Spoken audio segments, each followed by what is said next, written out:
Welcome to a conversation about community banking.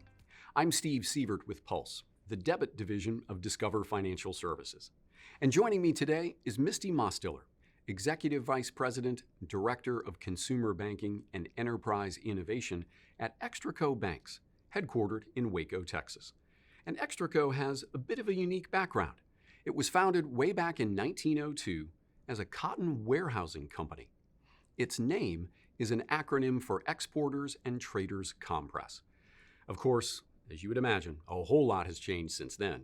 In fact, over the past 15 years, Extraco has extended over $2 billion in loans to 25,000 customers, while financially supporting nearly 1,300 community organizations working to create economic vitality, job growth, and improve the overall quality of life across its service area in Central Texas. Today, Extraco has over $2 billion in assets and serves its customers' banking, mortgage, insurance, and wealth and trust needs with creative and innovative excellence. Misti, thanks so much for sitting down with me today. Well, these are interesting times to be in banking. Banking has been in the headlines a lot so far this year. Somewhat challenging times for banking as well. Tell us a little bit about how Extraco is navigating these times with your customers. You are right. This has not been a banner year to start out for the banking industry. And I think for Extraco Banks, one thing that you would see if you were in our footprint or if you follow us on social media is, and it's true to our DNA, and that's that we are extra strong, extra safe, and extra secure. We're on our third generation of family ownership. And one thing about Extraco, we have always and consistently and will continue to put soundness over growth. And so that really does make a difference when it comes to community banking, so community banking in general, but especially at Extraco Banks. Our customers don't have to worry about or have the anxiety about the things that many customers, unfortunately, have been having to see in the news.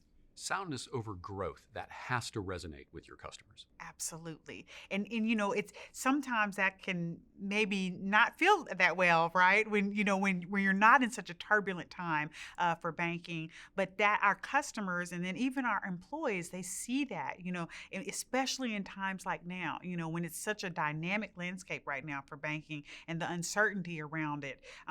But at Extraco, it's very calm. And so we don't say that as a look at us, we've got everything figured out, but that's really part of our values, and soundness is put before growth, profitability, that's put before growth. And so we think about that from the customer experience, whether it's when we're looking at borrowing relationships or depository relationships. What a great response to hear that back. Absolutely. And I love how you build on the message of being extra safe, building off of the brand of Extraco. As a marketer, I love hearing that. So, well, we've certainly heard stories about businesses and high net worth depositors moving some money out of community banks. From an uninsured deposit perspective, they want that feeling of security.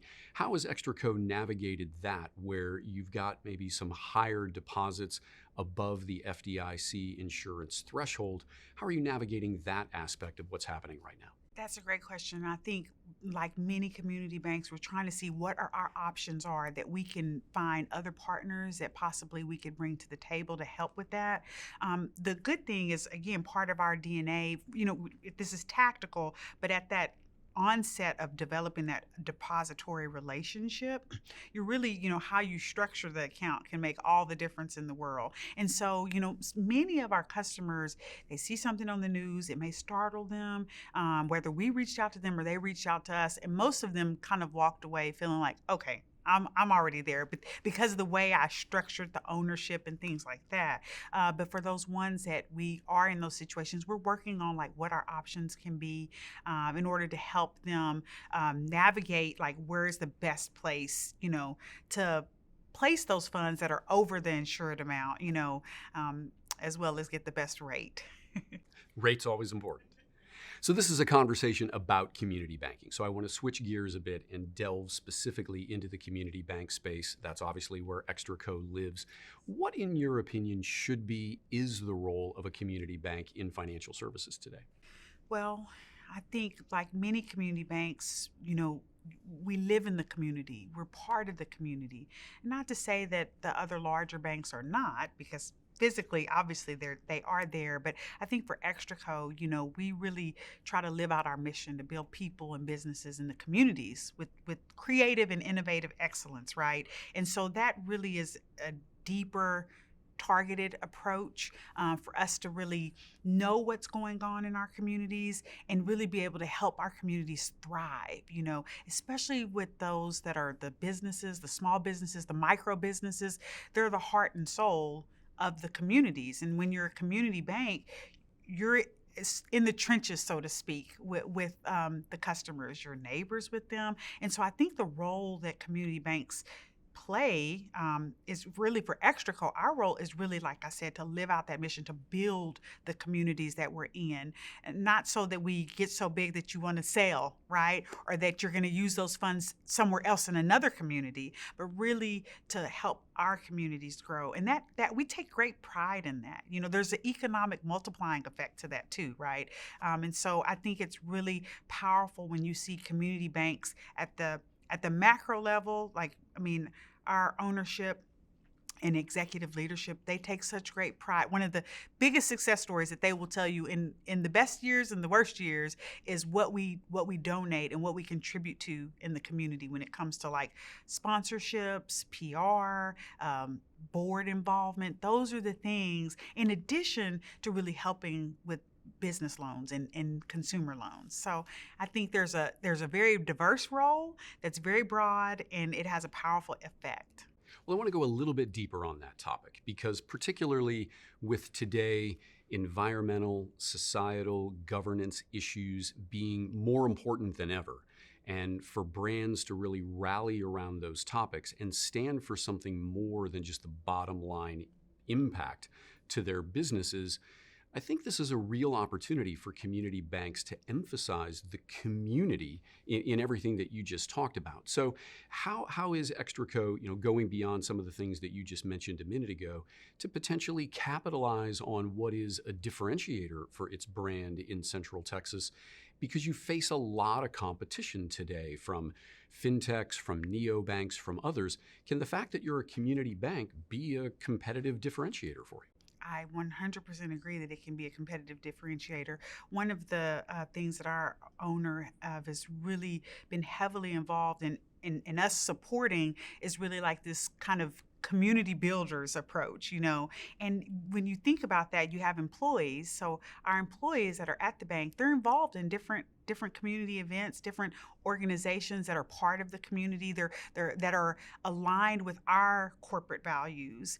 And so being able to support those at the employee level, as well as being able to support those at the corporate level, it really makes an impact. So we actually, I think this was the first year where we actually created like a community builders report, if you will, that really highlighted, look at all the great work across our footprint that's going on within the communities, small organizations to larger ones, whether it was soccer games or, food banks, it was such a variety.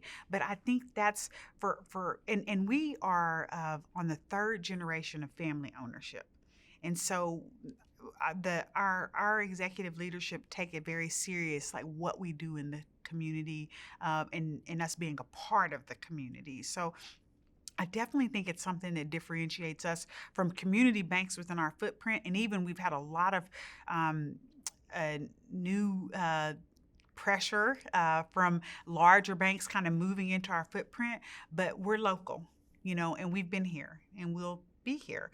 And so I think that makes a big difference because the community knows that. They know that, and they can expect a very conservative approach to things. And so our values aren't ones that, kind of sway with the different things that may go on in the environment. That's like a guidepost for us. And so long before you heard things like conscious capitalism, we were living that. Right? And you can demonstrate that yes. by your involvement in the community. Absolutely. Yeah. So part of your role is focused on consumer banking. Yes. And as we know, as consumers ourselves, very few things in business today stay static. There are always stays changes. static. Exactly. There are always changes, many of them technology driven. But from your perspective at Extraco, what are one or two of the most important trends or demands you're seeing in changing consumer behaviors that you feel like are most important for a community bank to thrive today? There's so many, Steve. I'm gonna try to let me pare that down. I mean, I think access and accessibility, that's one and the same. I think you see that especially in the payments. You know, and sometimes I like to think of payments more granular, and it's just moving money, and so that's where the access gets into, and that impacts consumers and business customers, right? And then I think like delivery and distribution are one. So from a channel optimization standpoint, for community banks, you know, this is time to really look at your not just your branch transformation strategies, but your digital transformation strategies, because consumer expectations have so changed when it comes to things like access. It's just interesting because I was thinking about this the other day. It used to be like if you ordered something online, maybe even like 4, 5 years ago, not that long ago, you're like, okay, if I get that, it's going to be, 2, 3 days, 4 or 5 days. It's okay. I get it by the end of next week. Now you're like, is that coming tomorrow? No, matter of fact, let me see if I can meet somebody to get it for me that day. That's the expectation has so changed, and we're a bit foolish if we think that that isn't going to like trickle into the banking industry, even though the banking industry is a laggard when it comes to things like that. Thinking about that approach, because that's what our consumers, their expectations have just drastically changed. And so when they want to move money, they're not going to wait 2 to 3 days. They're not going to wait, and so that type of mentality, you really can see that for businesses and consumers just drastically changing. We really do live in a now world. Yes. We are very impatient as consumers generally. So that's a great lead into my next question. Innovation, also part of your role. You can't chase everything, Misty. You can't invest in everything, yet there's almost an inherent pressure to do so to keep up and be competitive. So how do you as a leader of Extraco make decisions around what to invest in? Where do you place your bets? How do you approach that from a strategic point of view? Well, I've got great leadership above me and below me, so that helps, having a sounding board, because you're right. Community banks, I don't think any bank at this point has the luxury, but especially community banks, to kind of have that shiny object syndrome, right? Where you're like, ooh, squirrel, butterfly. You just can't. So you do have to approach it in kind of going back to your guideposts, like what can we be great at? What do we want to be great at? And so for us, we have some strategies that are very niche specific. And although it may feel like a flywheel sometimes internally, because we're trying to be very thoughtful and intentional about what we want that niche customer experience to look like at the end of the day, right? Which that day always is changing, and it never kind of gets to the end of the day. It always feels like the morning of that day, but you're constantly doing that. And so my leadership, that we're constantly kind of serving as a sounding board, and we have internal groups and committees that we meet, and we're kind of a little bit of throwing spaghetti at the wall, which that's not that's probably not a good idea of what it's like. It's a lot of work to kind of go through that, but you're vetting out different things kind of aligned to what do we want the customer experience to be like? What do we want that to look like even for Extraco? And once you get that alignment, things start to filter out easily and naturally. And then that's where you start tactically saying, well, now let's look at our timeline. Let's look at the fund budgeting process, those types of things. But I think that having an internal movement process like that helps us to not get distracted from everything we hear, because there's a lot to listen to. But I think that helps us to focus more. Sometimes it may feel like internally that we're moving at a pace that's not as fast as we'd like, but the good thing is it's intentional. So we'll have energy at the end of the race, so to speak, because we've been very thoughtful about our approach. Well, I want to wrap up our discussion by talking a bit about Discover Debit. And we were very fortunate at Pulse and Discover to have Extraco as one of the first clients that issued Discover Debit, an early adopter of the product. Take us back, and it's been a while now, and we appreciate that, but take us back to that time when the decision was being made, because we knew then, we still know today, that's a big decision to flip the brand that is on the card. What were the key factors that led Extraco to say yes to Discover Debit? It is a really big decision that no bank should take lightly, but it's one that really are we really took a lot of time, and we're very thoughtful when we made the decision to move to Discover Debit. And there were several driving factors, but I'll kind of highlight just a couple. And a lot of that centered around customer experience and client experience. The client being Extraco Banks, and from the brand that we were switching, we really didn't have a lot when it came to the value proposition of understanding a community bank's needs for a portfolio that quite honestly was rather small when you kind of compare us to other larger banks, And so with us really having goals and intentions around certain niches, we wanted some flexibility. And so that customer or client experience was really important to us. Superior, the economic benefit, the client experience, the flexibility that Discover Debit afforded us was really in really special for us. And I think one thing that kind of wrapped that up was the fact that Discover Debit, going through the process, had great listening skills, and they really wanted to help us get in front of the community. They wanted to help us go through the conversion process. So it wasn't like, here's the conversion plan. They really kind of tried to walk with us through that conversion journey from end to end, and they stayed with us and continue to stay with us. And I think another thing is we had a lot more flexibility when it came to the customer experience versus like when we're talking about card benefits and even the card art, something as simple as the card art, we got a lot more flexibility. And you talk about the conversion plan. Obviously, that's a critical element of making a brand flip like this. And part of that conversion plan that we're transparent about is that we're going to need to go into a market to prepare for that flip, look at acceptance in a particular market. That inherently comes with some challenges. Can you talk a little bit about how your team worked with our team and overcame some of those challenges on the acceptance side? Like I mentioned, I have a great team and I have great colleagues. Some of the smartest people I know work at Extraco Banks. And so we're able to pivot very quickly. One thing we take great pride in is listening to our customers. So when there were challenges in that conversion process, Discover Debit was at the table listening. We were at the table listening and really trying to figure out those alternatives. And I think part of the value of the partnership is some flexibility that Discover Debit was helping us to kind of navigate through those different types of situations as they arose. And being an early adopter, I think Discover Debit has learned a lot, not just with us, with some of their other, because they have many other clients than just Extraco. But like, okay, the next time we do this, we'll know to do these things. And so I think that just speaks to Discover Debit's commitment to community banks, because we heard stories of them like implementing stuff that we said in the conversion process, like with another bank, and you're like, huh. That's good. That's good that they did that. Someone was listening, and so constantly having a touch base. Our client executive is amazing, and is always ready to kind of help us, even back then, navigate through some of the issues that we had, whether it was on the business acceptance side or on the consumer acceptance side. One of the ways we try to differentiate our offering is by providing marketing support.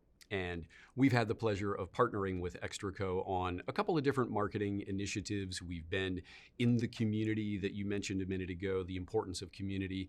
We've supported a community event. We've partnered on our Debit and Win It campaign.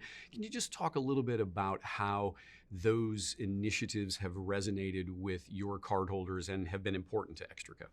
I'll never forget one day walking out of my office, and I'm office close to our director of marketing and mission marketing, and there were mounds of like debit to win it mail in there. I mean, like hundreds of pieces. I'm like, what is going on? So I would say that that's just one example of like, yes, we had a lot of customer engagement on that. The community cares, the food bank donations, the Airstream. I mean, so many like fun things that like the employees really enjoyed being a part of. Sometimes it's one of those things that's hard to quantify, like goodwill. But that's what you get when you do things like that. And that's, again, very, very close to our heart as a community bank. Just sometimes it's like that Maya Angelou quote. They won't remember what you said or did, or an issue, but they will remember how you made them feel. And so there were lots of moments where it just felt good to see that and see pictures on social media of things that were happening. Well, thanks for sharing that. That's one of my favorite quotes, by the way. Me too. Well, Misty, thanks so much for taking some time today to share a little bit about My your pleasure. perspectives about Discover Debit and in particular community banking. And thank you for being our very first guest on our series of conversations about community banking. Thank you. Thank you. And that concludes this conversation about community banking. We'll be having more discussions with Pulse clients and prospects in the months ahead. Thank you for joining us today.